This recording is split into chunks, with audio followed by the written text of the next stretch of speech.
It's 8:30. Good morning. I'm Ian Crouch with Hunter News. A woman has died after her car slammed into a tree at Lochinvar.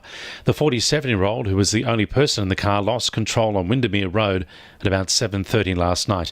Despite the best efforts of emergency services, the woman died at the scene. It's believed she was a local resident. History has been made this morning with Newcastle's light rail beginning commuter services. The first tram left the Newcastle interchange just after 5 a.m. Keolis Downer says it will provide customer service officers at all 6 stops during the first week of operation to assist commuters. A man has allegedly returned a high-range blood alcohol reading after being stopped by police at Tomago over the weekend. Another motorist alerted police to the way he was driving along Nelson Bay Road. Police say the 25-year-old driver blew .218, more than 4 times the legal limit, after they pulled him over on Tomago Road. His licence has been suspended and he's due to face Raymond Terrace Local Court on April 8. Close to 5,000 new dwellings were approved across the Hunter in 2018 in the midst of a nationwide housing boom. The latest figures from the ABS highlight the region's affordability advantages, with housing in Sydney remaining largely unaffordable. Executive Director Craig Jenian says the Hunter has seen strong population growth. We're a very attractive location for those who are looking for either a sea change or a tree change if they're coming out of Sydney.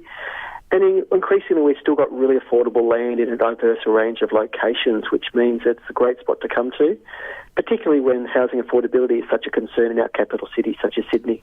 A new report due out today could scuttle plans for a container terminal for Newcastle. Ports New South Wales, which runs Port Botany and Port Kembla, commissioned the report from consultants KPMG. The Herald says the report describes the container terminal plan as making no sense. It says compared to Port Botany and Port Kembla, between now and 2046, a Newcastle terminal would cost the most to maintain and would bring in the least amount of trade. Newcastle Port CEO Craig Carmody maintains the project wouldn't need public funding, but the report suggests it would need massive taxpayer investment in road and rail projects to be successful. A world record attempt being organised by Hunter Valley Lions Club is seeking your spare change. The club predicts they'll need around 75 kilometres worth of 5-cent coins to beat the world's longest coin line, which they'll be putting together at Newcastle Entertainment Centre on March 1. Hunter Valley Lions District Governor Keith Stewart says donations don't have to be made in 5-cent coins until the actual event. It is open for the public to come along and look at the attempt taking place. There'll be activities going on the day. If you've got more spare change, if you want to raid your piggy bank and bring it along, make sure it's in 5-cent coins on that day, because that is the record attempt, 5-cent coins. 2NURFM Sport. The Newcastle Jets are jumping out of their skins after Friday's shock 3-1 win over A-League high flyers Melbourne City. The result has left City and Wellington locked on 28 points after Phoenix drew with Melbourne victory.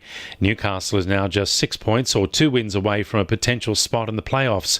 Coach Ernie Merrick says they're still in the hunt to play finals football. 8 games to go. So, yes, and the boys are, although it's been a very hectic period, we've become very resilient, very strong, very tenacious and battle hardened. So I think anyone that we play against is going to have a tough game against us. Hamilton Wickham has had mixed fortunes over the weekend, maintaining their lead in the Newcastle District Cricket Competition with a 1-wicket victory over Belmont on Saturday, but going down to the Charlestown Magpies in yesterday's T20 Summer Bash final. And the Hunter Hurricanes women's water polo side had a morale-boosting victory with a narrow 13-12 win over the Drummoyne Devils yesterday after going down by a goal the previous day. Our men's team lost both their encounters with Drummoyne.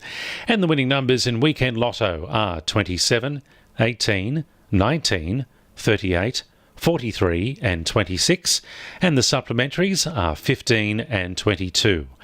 2NURFM News Time, 26 to 9.